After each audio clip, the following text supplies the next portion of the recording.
नमस्कार छात्रों, मैं आरती यादव। आज हम हिंदी लोक भारती 9वीं कक्षा कविता क्रमांक 4 इस कविता का अध्ययन करेंगे।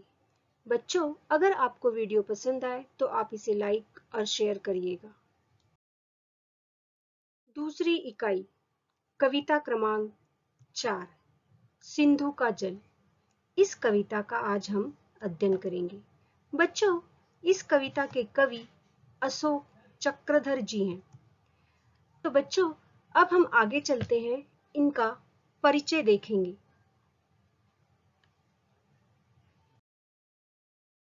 बच्चों, चलो अब हम देखते हैं अपने कवि अशोक चक्रधर जी का परिचय। तो हम परिचय पर चलते हैं। इनका जन्म 8 फरवरी 1951 खुर्जा उत्तर प्रदेश में हुआ है और इनका जो परिचय है बच्चों वो कुछ इस तरह है। अशोक चक्रधर जी बहुमुखी प्रतिभा के धनी हैं। आपने कविता, हास्य व्यंग, निबंध, नाटक, बाल साहित्य समीक्षा, अनुवाद, पाठ कथा आदि अनेक विधाओं में लेखन किया है। तो बच्चों, ये इनका लेखन कार्य रहा है। उसी तरह इनकी प्रमुख कृतियां भी हैं। प्रमुख कृतियां क्या क्या हैं? बूढ़े बच्चे, तमाशा, खिड़कियां, गोलगप्पे, जो करे सो जोकर आदि कविता संग्रह है।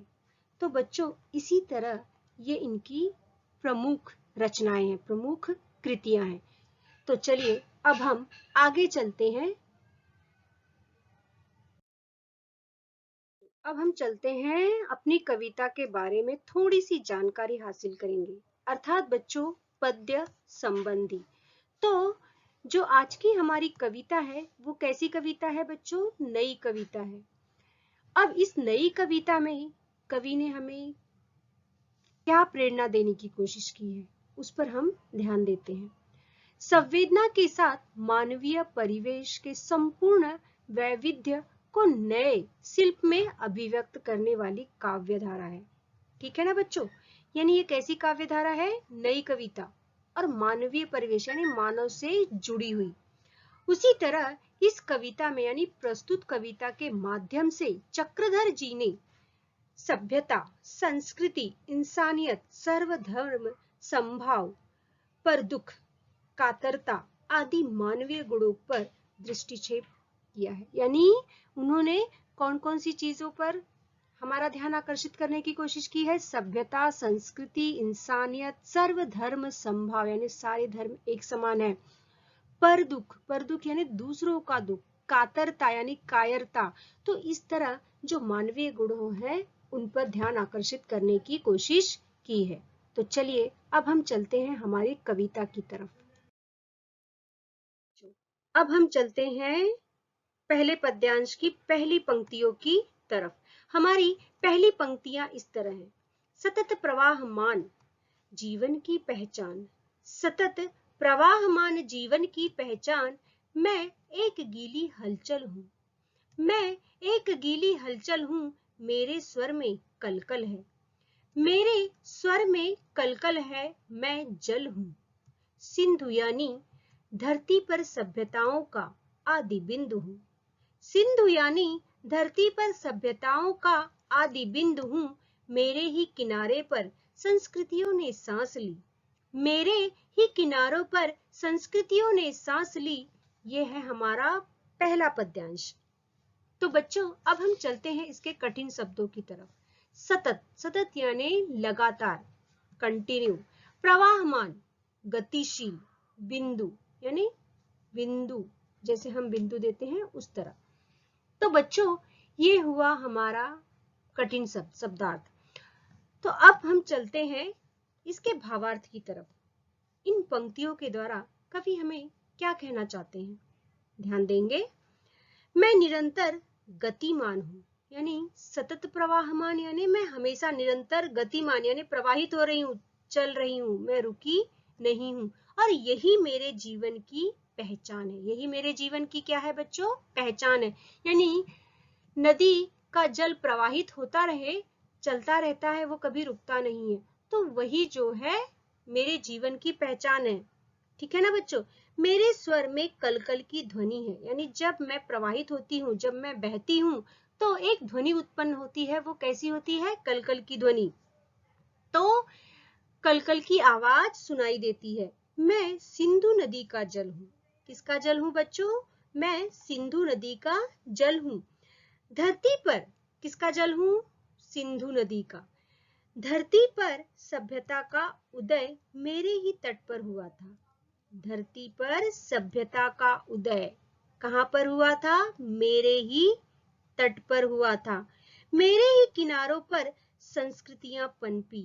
मेरे ही किनारों पर क्या पनपी बच्चों? संस्कृतियां पनपी।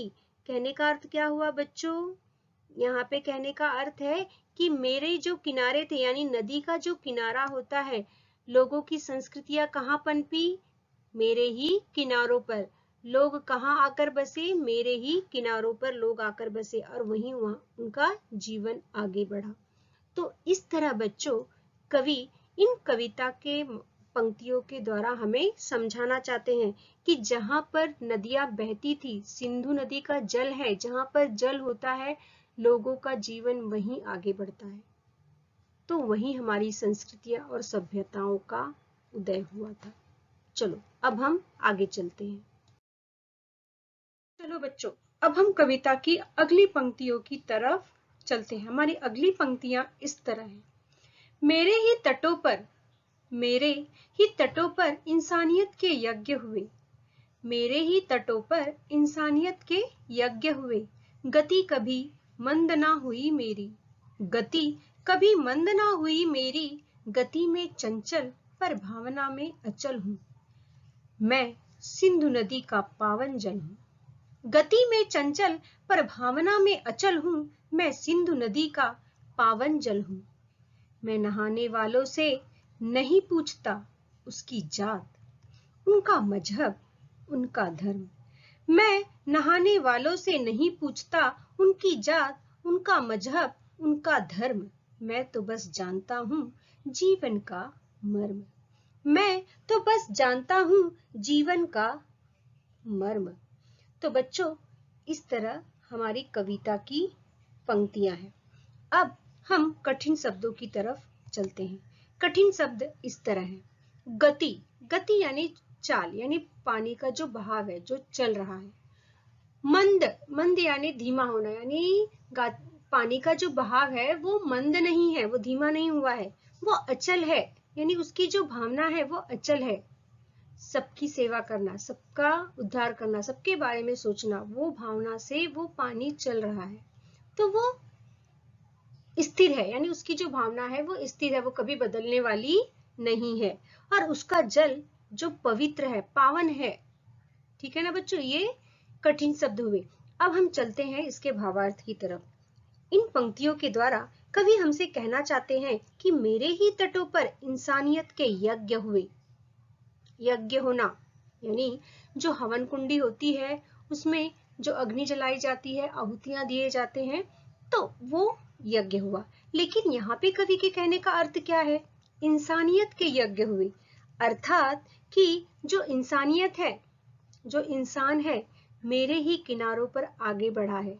मेरे ही किनारों पर उनकी बस्तियां बसी हैं, उनका जीवन पनपा है, आगे बढ़ा है। तो यहाँ पे कवि के कहने का अर्थ यही है।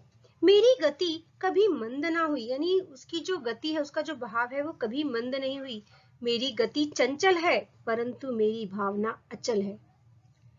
मैं चंचल हूँ क्योंकि मैं कभी स्थिर नहीं रहता, लेकिन मेरे मन में जो भावना है वो अचल है, स्थिर है, वो बदलने वाली नहीं है। मैं सिंधु नदी का पवित्र जल हूँ, पवित्र पानी हूँ। मेरे जल में लोग स्नान करने आते हैं। ठीक है ना बच्चों, तो मेरे जल में, पानी में लोग नहाने के लिए आते हैं, स्नान करने आते हैं। मैं कभी उनसे उनकी जात, उनका धर्म, मजहब नहीं पूछता। जात, उनके जात पात के बारे में मैं नहीं पूछता, उनके मजहब के बारे में नहीं पूछता, उनके धर्म के बारे में नहीं पूछता। मैं तो बस जीवन का सार जानता हूँ। मैं क्या जानता हूँ बच्चों? मैं खाली जीवन का सार, यानी जो इंसानियत पनपा है मेरे किनारों पर, मैं उसी के बारे में जानता हूँ। मैं हर इंसान के बारे में सोचा हूँ। यानी इंसान जैसे जैसे आगे बढ़ा है, जैसे जैसे बस्तियां बसी हैं, वो मेरे ही किनारों पर इंसानों की बस्तियां बसी हैं। और मैं मेरे पानी में जब लोग नहाने के लिए आते हैं, उस समय मैं उनकी जात पात, उनके मजहब, उनके धर्म के बारे में नहीं पूछता, नहीं जानता। मैं तो बस जीवन का मर्म जानता हूँ। क्या जानता हूँ? जीवन का मर्म। यानी मैं किसी के कास्ट धर्म के बारे में नहीं जानता, नहीं पूछता, लेकिन मैं जीवन का मर्म जो है वो अवश्य जानता हूँ। जीवन का मर्म क्या है? यहाँ पर कहने का अर्थ है कि जो जीवन है, जो इंसान जैसे जैसे आगे बढ़ा है, पहले छोटा, फिर उससे बड़ा, फिर बालक, फिर युवा, यानी इस तरह सारी अवस्थाएं, यानी जिस तरह लोगों की बस्तियां धीरे धीरे बढ़ती चली गई हैं, वो सब कुछ मेरे ही किनारों पर। लोगों की संस्कृतियां, सभ्यता कहाँ बढ़ी है? मेरे ही किनारों पर। तो ये बात यहाँ पर कवि इन पंक्तियों के द्वारा हमें कहते हैं। चलो अब हम चलते हैं आगे। अगली पंक्तियां इस तरह हैं, यहाँ पर देखो।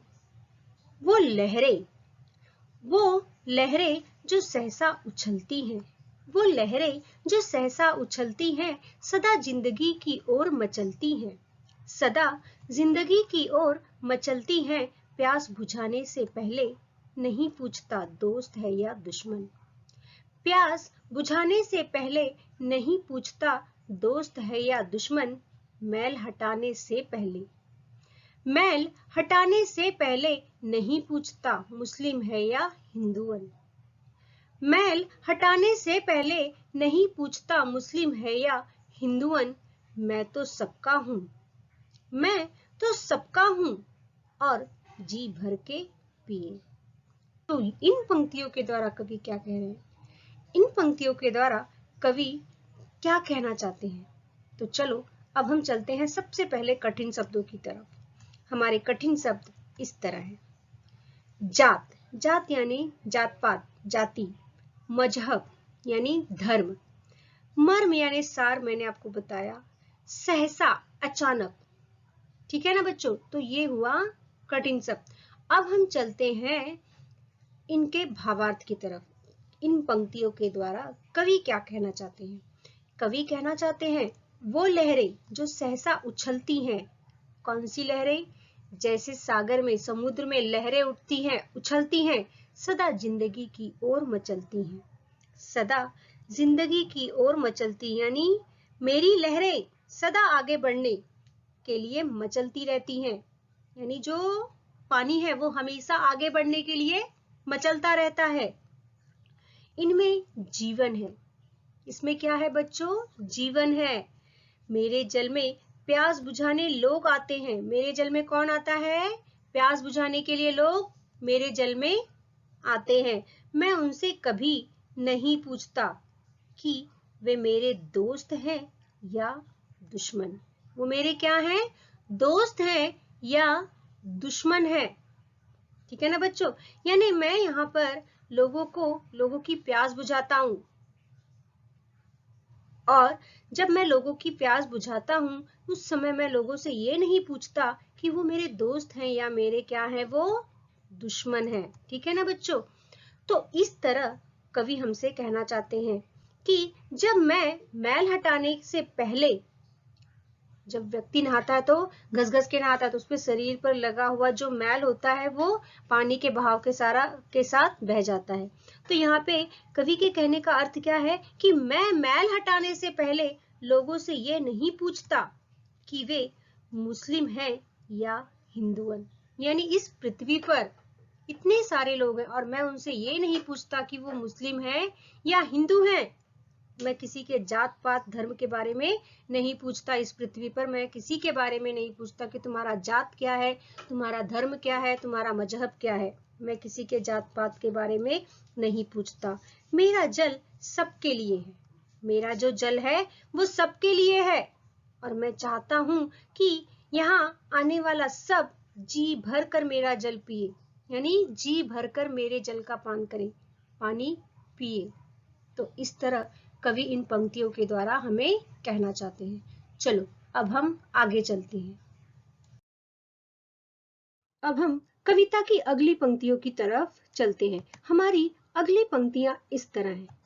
छोटी छोटी सांस्कृतिक नदियां दौड़ी दौड़ी आती हैं। छोटी छोटी सांस्कृतिक नदियां दौड़ी दौड़ी आती हैं, मुझ में सभ्यताएं समाती हैं।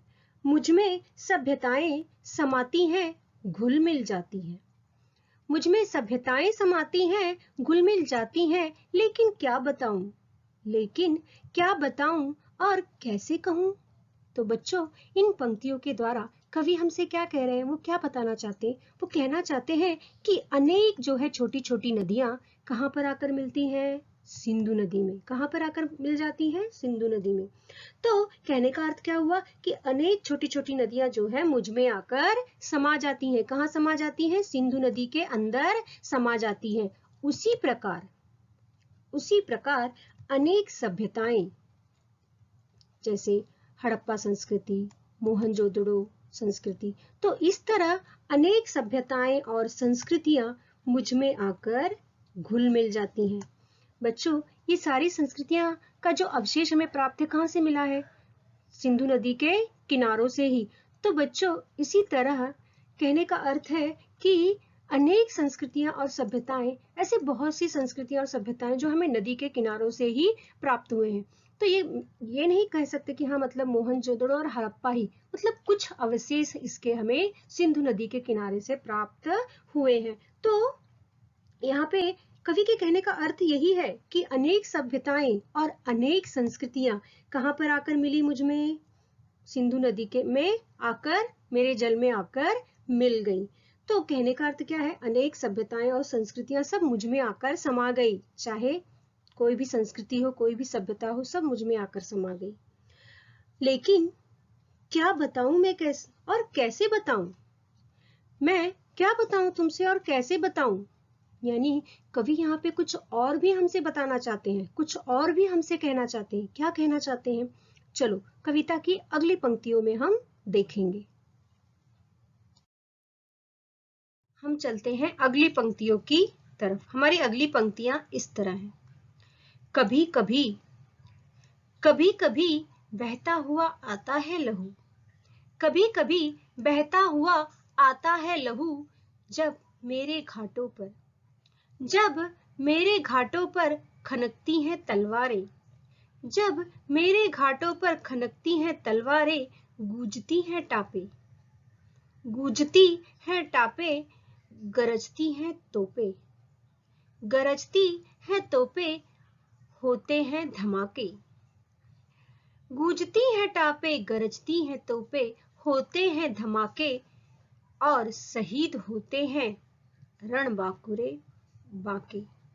तो कहने का अर्थ यहाँ पर क्या है बच्चों? यानी कवि के द्वारा, इन पंक्तियों के द्वारा कवि हमें क्या कहना चाह रहे हैं, क्या बताना चाह रहे हैं, उस पर हम ध्यान देंगे। तो सबसे पहले चलते हैं कठिन शब्दों की तरफ। इन पंक्तियों में कठिन शब्द इस तरह है। लहू यानी रक्त, खून। टाप यानी घोड़े जब जमीन पर दौड़ते हैं उस समय जो ध्वनि उत्पन्न होती है, वो उस ध्वनि को हम घोड़ों की टापे यानी घोड़ों के पैरों से होने वाली आवाज। तो अब हम चलते हैं रणबांकुरा यानी बहादुर, वीर, योद्धा, जो युद्ध में लड़ता है वो बहादुर, वो वीर। तो ये हुए हमारे कठिन शब्द। अब हम चलते हैं कविता के अर्थ की तरफ।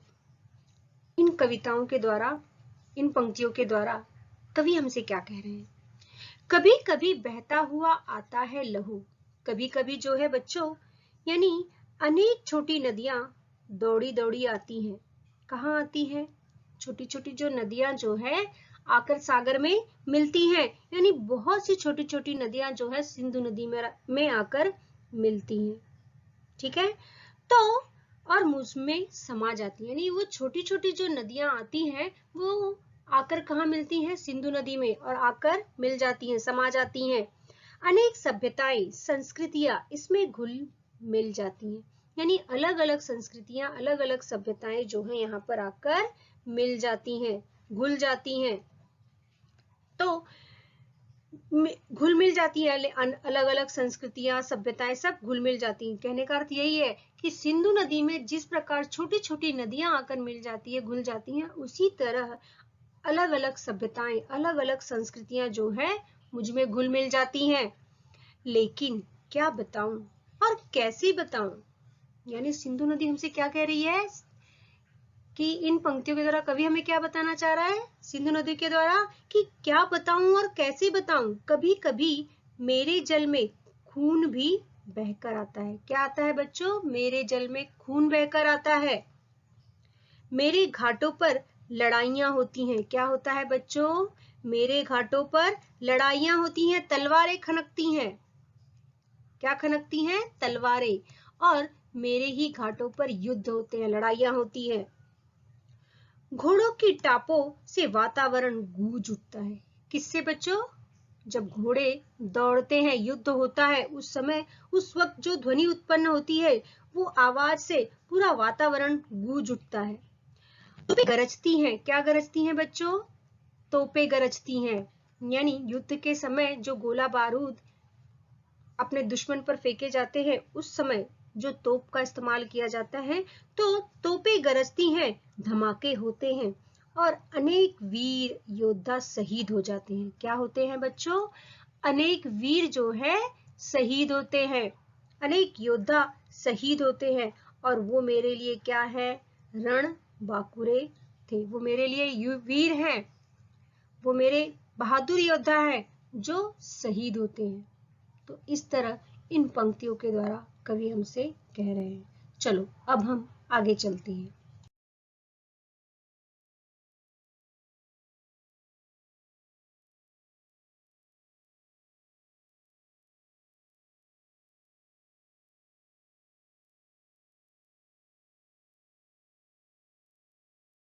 बच्चों अब हम अगली पंक्तियों की तरफ चलते हैं।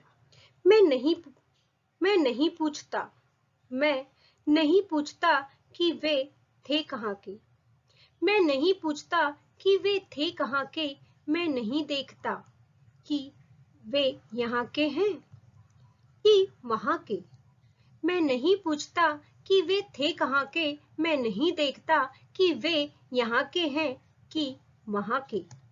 मैं तो सबके घाव धोता हूँ, मैं तो सबके घाव धोता हूँ। विधवा की आंखों में आंसू बनकर मैं ही तो रोता हूँ। विधवा की आंखों में आंसू बनकर मैं ही तो रोता हूँ। तो इन पंक्तियों के द्वारा कवि क्या कह रहे हैं? सबसे पहले कठिन शब्दों की तरफ। घाव धोना यानी मरहम पट्टी करना, घाव को साफ करना, जो चोट लग जाती है उसको साफ करना। अब इनका भावार्थ देखेंगे। यानी सिंधु नदी हमें क्या कह रही है?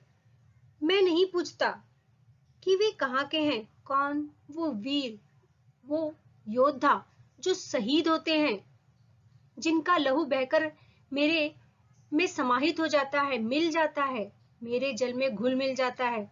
वो लहू किसका है? किस वीर का है और कहां से बहकर आ रहा है? यहाँ का है कि वहां का? कहां से आया है? फिर भी मैं ये किसी से जानना नहीं चाहता। वो लहू जो बहकर आया है, जो शहीदों का लहू बहकर मेरे अंदर आया है, घुल मिल गया है, वो किसका है और कहां से आया है? मैं तो सबके घाव धोता हूँ। अनेक विधवाओं के आंसू उनके नेत्रों से निकलकर मेरे जल में समा जाते हैं। यानी जो विधवाएं जो शहीद होते हैं, जो बहादुर जो योद्धा शहीद होते हैं, उनकी विधवाएं जब अपनी आंखों से अश्रु बहाती हैं, तो वो अश्रु कहाँ आकर मिल जाता है? मेरे जल में समा जाता है। जब वो रोती हैं तो उनके अश्रु मेरे जल में आकर समाहित हो जाता है, मिल जाता है। तो इन पंक्तियों के द्वारा कवि हमसे यही कह रहे हैं। चलो अब हम आगे चलते हैं। अब हम कविता की अंतिम पंक्तियों की तरफ चलते हैं। हमारी अंतिम पंक्तियां इस तरह हैं। ऐसे बहूं या वैसे, ऐसे बहूं या वैसे प्यारे मनुष्यों बताऊं, कैसे। प्यारे मनुष्यों, बताऊं कैसे मैं सिंधु नदी में बिंदु हूँ। मैं सिंधु नदी में बिंदु हूँ, बिंदु में सिंधु हूँ, बिंदु में सिंधु हूँ, लहराते बिंबों में झिलमिलाता इंदु हूँ, लहराते बिंबों में झिलमिलाता इंदु हूँ। तो बच्चों, ये है हमारी अंतिम पंक्तियां। अब हम इसका भावार्थ देखेंगे। भावार्थ पे चलने से पहले कठिन शब्द पर ध्यान देंगे।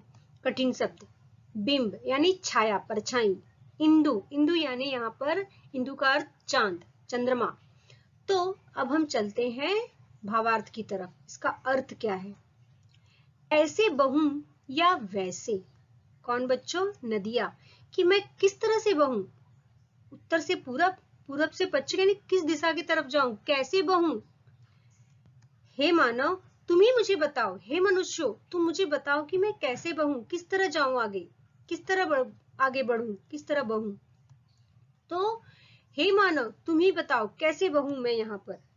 प्यारे मनुष्यों, कैसे। मैं सिंधु नदी में बिंदु हूं। कौन हूं मैं, सिंधु नदी हूं। मेरे लहराते जल में, मेरे लहराते जलों में, यानी हे मानव तुम मुझे बताओ कि मैं किस प्रकार बहूं। और मैं तो सिंधु नदी हूं, सिंधु नदी का पावन जल हूं। और लहराते हुए जल में मैं इंदु अपना प्रतिबिंब देखता, यानी जब मेरा पानी लहराता है, मेरा पानी तो स्थिर रहता नहीं है, वो चंचल है, वो हिलता है। और जब हिलता है तो उसमें चंद्रमा अपनी परछाई देखता है, अपना प्रतिबिंब देखता है। तो यहाँ पर इन पंक्तियों के द्वारा कवि हमसे यही कहना चाहते हैं कि मेरी भावना अचल है और मैं सबके बारे में सोचता हूँ। मैं किसी से, किसी के जात पात धर्म के बारे में नहीं पूछता। और मैं इतना पावन, इतना पवित्र हूँ कि इंदु यानी चंद्रमा भी अपनी परछाई मेरे जल में देखता है, अपना प्रतिबिंब मेरे जल में देखता है। तो इन पंक्तियों के द्वारा कवि यही हमसे कहना चाहते हैं। चलो अब हम अपने स्वाध्याय की तरफ चलेंगे। अब हम चलते हैं स्वाध्याय की तरफ। प्रश्न क्रमांक 1, सूचना के अनुसार कृतियां कीजिए। पहला, आकृति पूर्ण कीजिए। प्राकृतिक जल स्रोत, यानी प्राकृतिक यानी कुदरत के द्वारा कौन कौन से जल स्रोत हैं। तो उत्तर इस तरह है। नंबर 1 हिमानी, नंबर 2 झरना, नंबर 3 झील और नंबर 4 क्या है बच्चों, नदी। तो इस तरह हम उत्तर लिख सकते हैं कि प्राकृतिक कुदरती जल स्रोत क्या है, कहाँ से हमें पानी प्राप्त होता है। हिमानी, झरना, झील और नदी के द्वारा हमें जल प्राप्त होता है। चलो अब हम आगे चलते हैं। बच्चों, अब हम अगले प्रश्न की तरफ चलते हैं। प्रश्न क्रमांक ख, पूर्ण कीजिए, यानी आकृति पूर्ण करना है। यहाँ पर क्या है, पावन जल स्नान करने वालों से नहीं पूछता, यानी सिंधु नदी का जल कैसा है, पावन है। और वो जो उसमें नहाते हैं, स्नान करते हैं, उनसे क्या नहीं पूछता, उनसे क्या नहीं पूछता। इसका उत्तर हम कैसे लिखेंगे, इसका उत्तर हम इस तरह लिखेंगे। पहला, उनकी जात, दूसरा उनका मजहब और तीसरा उनका धर्म।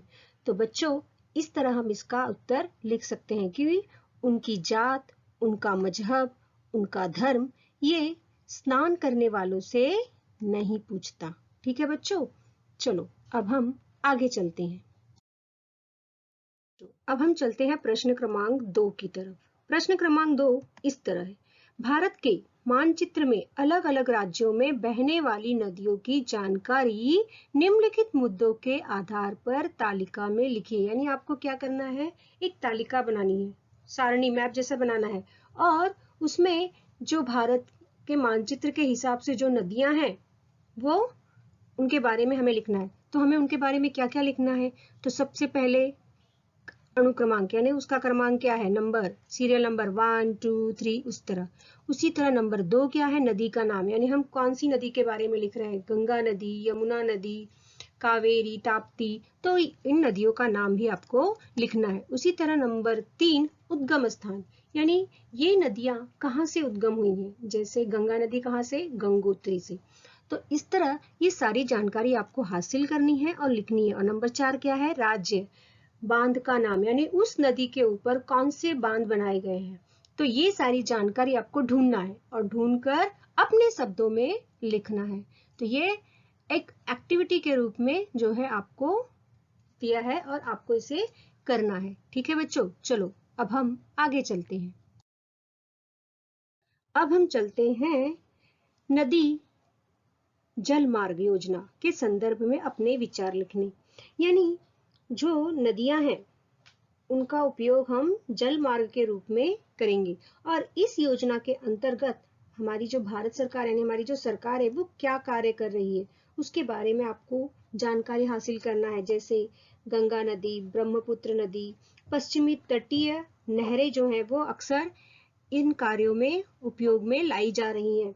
तो बच्चों एक चीज और, ये इस योजना के अंतर्गत 101 नदियां जो है उपयोग में लाई जा रही है, यानी 101 नदियों का विकास करना है और उपयोग करना है जल मार्ग के अंतर्गत। और सड़क और रेल परिवहन से सस्ता होता है जल मार्ग। तो इस तरह आपको जानकारी हासिल करनी है और भी जानकारी हासिल करनी है और उसे आपको अपने शब्दों में लिखना है। तो ये काम आप अपने नोटबुक में कर सकते हैं। यहीं हमारी कविता समाप्त होती है। धन्यवाद।